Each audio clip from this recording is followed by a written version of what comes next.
Good afternoon. Let's look at the FAQs for Age of Sigmar that were released today, I think. So let's start with the Orruk Warclans stuff because it's quite minimal. Manok de Cunnin. For those of you who don't know what that model is or what he does, I do not blame you because I think it's still it's really truly at this point in the game the only truly F tier unit that we have in the Cruel Boys army. So what it used to say, Manok de Cunnin is a named hero, like a unique hero, and he had a ability that was called Cunnin Tricks, and it has been changed from its original version to read as follows.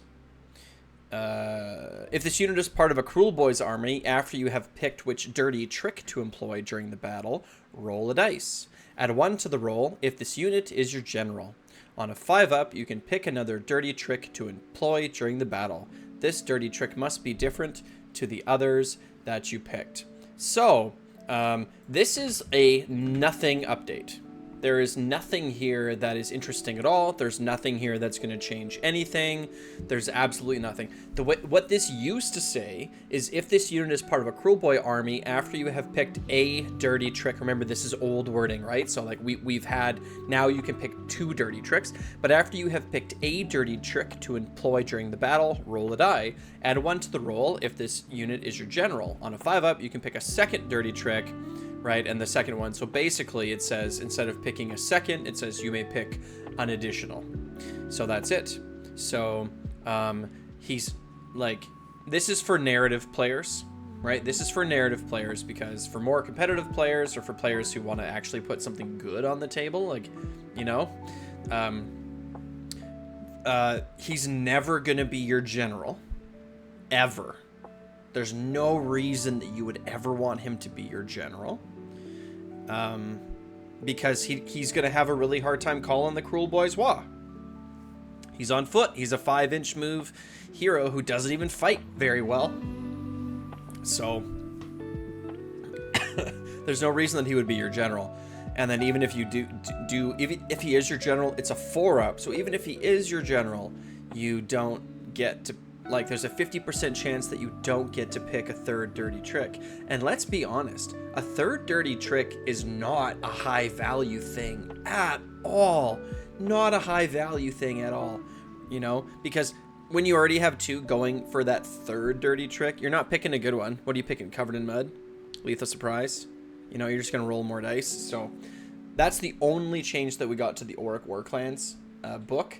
So it's kind of a non-change. Like nothing happened. I was tempted not even to make a video about this, not gonna lie.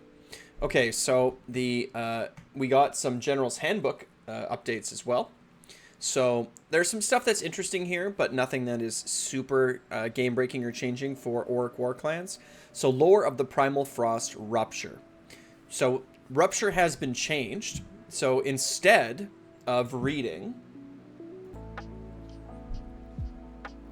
spell that has a casting value of 10 and a range of 18, so that hasn't changed. If successful, pick 1 predatory endless spell or 1 incarnate, wholly within range, invisible to the caster. The target immediately becomes wild and cannot be picked to be controlled or bonded for the rest of the battle. So it's been changed from that too. And the casting value and the range hasn't been changed, but it says resolve 1 of the following effects. So now it says pick one of the 2 following effects. Pick 1 enemy incarnate. So here you can't pick your own incarnate, and that's a significant change.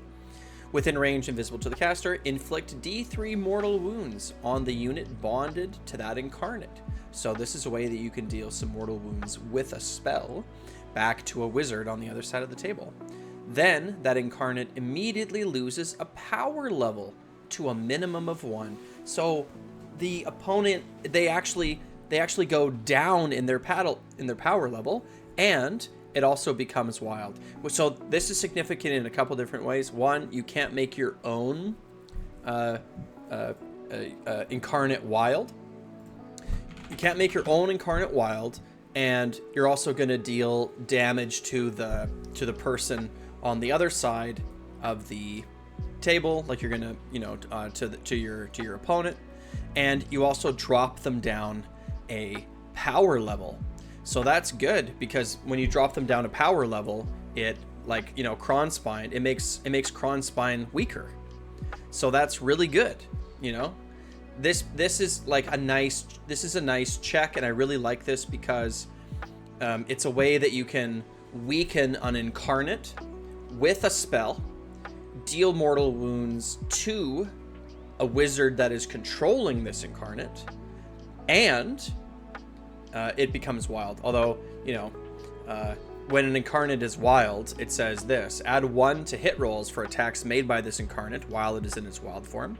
This incarnate can run and still charge in the same turn it is in its wild form. If this incarnate is in its wild form, is within 12 inches of another unit or an endless spell, and is not within 3 of another unit at the start of your charge phase, it must attempt to charge.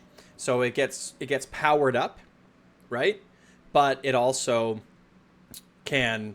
must charge the closest thing. So it doesn't matter which of the 2 armies that it charges. So it's good. What the idea was before is that people were going to target their own incarnates and sort of position them off on the side of the table, send them at your opponent, make your own incarnate wild, and then set it up so that the closest thing is going to be an enemy, make it wild so that it gets +1 to hit rolls, and then it can still run and charge, right? So this is good. This is a good change. I'm a fan. I don't think it'll be super impactful for Orruk Warclans. It also depends on your local meta. In my local meta, no one plays the Incarnate of Gur. Not one. I didn't see one at Northern Waste GT. I've never seen one on the other side of the table in real life. Tabletop Simulator is a different story, right? And the second effect is pick 1 predatory endless spell within range and visible to the caster that was summoned by an enemy wizard. Inflict D3 mortal wounds on that enemy wizard, then that endless spell is dispelled. So this is a spell where you're actively going to be dealing some damage to the opponent's wizard and getting rid of the predatory endless spell. So it only works with predatory endless spells, right? But I mean, there's a lot of good predatory endless spells right now. It has to be within 18 inches. So the as far as I understand, correct me if I'm wrong, but the range of unbinding endless spells is 30 inches. Right? It's the same as an unbind range, from what I understand. I might be wrong. Let me know in the comments below. But so if it's within 18 inches, you can not only dispel the endless spell, but you also can deal D3 mortal wounds to the enemy wizard. What you're trading off is that when you unbind an endless spell, you do it at the beginning of your hero phase, and you're sacrificing a cast of a wizard, but your opponent doesn't get an opportunity to attempt to unbind the spell, right? So the range is more, your opponent gets a chance to unbind your spell, or doesn't get a, sorry, I'm confusing myself. Long day. If you're just getting rid of an endless spell, you do it at the beginning of your hero phase. Your opponent can't unbind it, and generally the casting value is going to be lower than 10 because Rupture has a casting value of 10. So this way, it's like you get to unbind the endless. What you're really getting to do is you're getting to deal D3 mortal wounds to an enemy wizard and get rid of an endless spell at the same time. So I mean, is it better? No, I think that the predatory endless spell is going to be situationally good.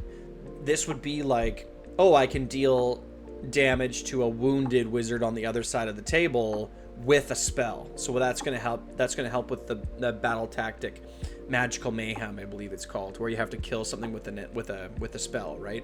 So this is going to be something where you can throw some dice at it, maybe some primal dice because it has a casting value of 10, and you're going to be able to deal a few more mortal wounds, and that might be enough. In addition, maybe with another spell that you have of getting rid of an endless spell and achieving a battle tactic, or at least working yourself towards achieving that battle tactic. So A small change for the Endless spell, but for getting rid of the Incarnate, I think it's a good change. I like this. If you're going to give a powerful unit that every army can take, you should also give a way of dealing with this powerful unit that every army can take. That's a way of balancing out a meta, right? It's like no one runs, no one runs Rupture, and then all of a sudden everyone's running an Incarnate, so then everyone plays Rupture, and then no one's running an Incarnate, right? Like that's kind of the idea, and I like that, just generally speaking.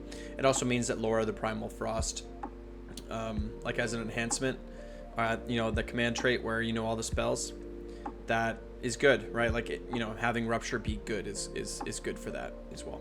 Okay, Laura the Primal Frost Merciless Blizzard has been changed. So add the following to the end of the rule. This spell cannot be cast by unit that was set up or moved earlier in this phase.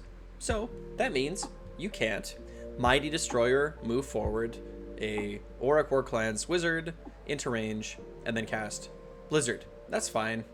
It also means you can't teleport a unit and cast Merciless Blizzard. I think this is a good change. I think the idea that you could sort of surprise your opponent by teleporting something into range and then blasting them with the Blizzard is a little bit overpowered, and I'm happy that this change has been made.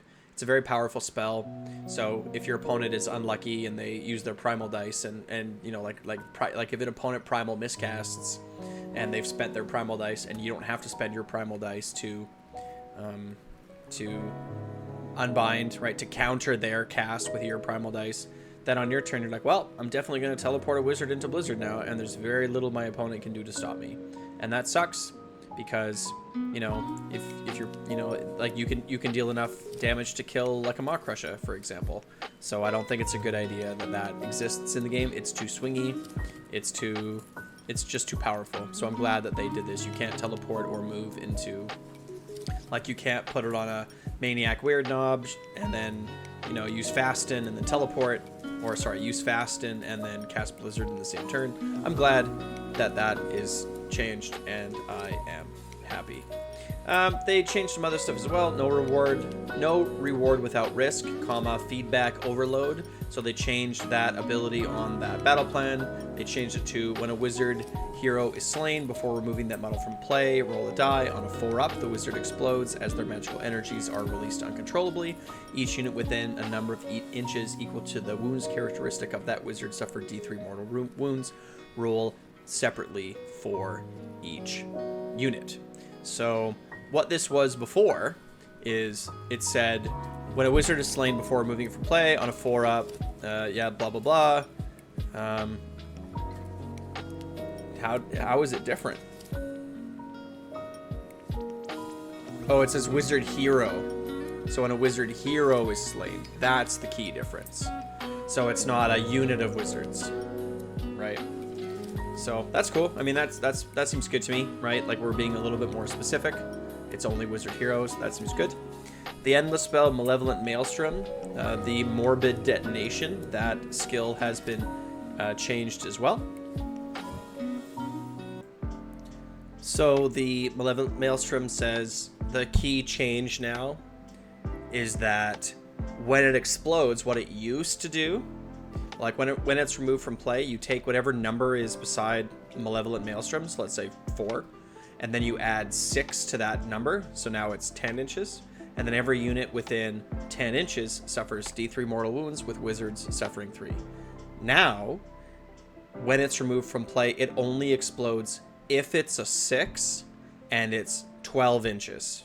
So that's the difference now. Malevolent Maelstrom got a nerf here. It doesn't explode unless it's already at 6.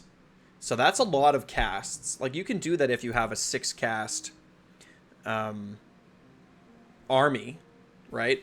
But if not, it's going to be a little bit more work, and there's a chance that your opponent is going to be able to remove it from play before it explodes. So it got a little bit of a nerf. That's fine. I feel like this is a fine change. I don't mind when things get nerfed a little bit, right? Like, I like to see a lot of, like, the idea with Games Workshop, I feel, is they're trying to get everything to 50% win rates, right? Like a well-balanced game. And I'm in favor of that.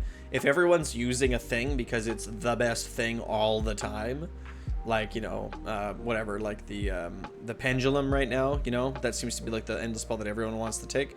You should give it a little bit of a nerf, or maybe give everything else a little bit of a buff. But I'm a big fan of having balanced stuff like that. And then Umbral Spell Portal also got a slight nerf. So you change the last sentence from an endless spell set up in this manner does not count as having moved. Change that to an endless spell set up in this manner does not count as having moved, but cannot move until the next hero phase. So you can't put an endless spell through a portal and then move the endless spell on the other side of the portal. If you put it through the portal, it doesn't get to move. This rule is consistent with other forms of teleporting, so that's good. If you teleport an endless spell, it doesn't get to move. Big fan, like this change. Seems good to me. Like, subscribe. Oh wait. And that's it. There's nothing else. Oh my god. We got no other changes. There's no other changes to our book. There's no other changes to anything. It's really low impact for Orruk Warclans in general. But I thought I would just cover it anyway. Like, subscribe, wah!